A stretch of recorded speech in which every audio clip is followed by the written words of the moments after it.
Boldog szülinapot, boldog szülinapot, boldog szülinapot,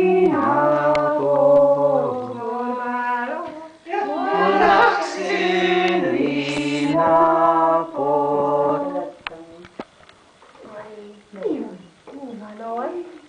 Na, fúj, de elcsillagom. Fújjuk, gyere! Na, most portrétálok. Fújjuk, gyere! Még belemorgott. Azt hiszem. Kati, a lányom, egy éves volt. Nem tudja nyerni. Segíts csak. Na. Na, nyomd le az ujjaidat. Ott egy szalvét. Van életem. Miért vetted el? Mi a Más, mert belegyújt, azért rakta ide. Akkor tudtál csináltál, hogy nem is megfelelően.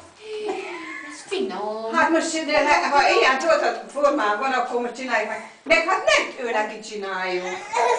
Na, mert ő mit eszik belőle, hanem az mindenkinek. Kapsz belőle gyorsan. Annyi adok a borigatban, aztán vágjátok fel a többit, jó, mert meg fog őrülni. Kéred az első. Aki nincs Finom kis torta lány. neki. A finom torta. Most ezt látjátok, majd most akarják aludni. Nem bármilyen. Igen. Van egy kanál neki. Hogy milyen lesz a bársa, jó Isten tudja, mindent tudom amilyen. Na, Borcsa, te fogod megkóstolni. Jól van, még Az alapátokkal sajnos azt előttem. No, hát azért... Na, Azért... Aztán. Elfekszik.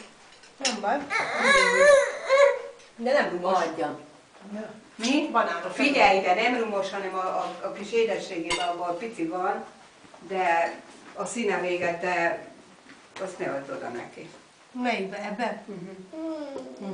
Na, akkor anyunk, vagy valamelyik tudják szélsőleg szerelni a fát. Felrangyalom. Mert hát a Borinak kell adni. De ne nagyokat ám, figyelj. Persze, Neked világos. legyes. Meg Ez meg csak a egy most. nagyon-nagyon halvány. Ez vékony. Hát az is vastag nekem. Nem most Ez vékony. Tudom. Mindenki ekkorák. Nekem van. Szülinapi torta. Na, ez szép. Borbára. Nem Finom. nyerek semmit. Ez finom, ugye? Köszi szépen. Csak ott ne vagy neki. Jaj,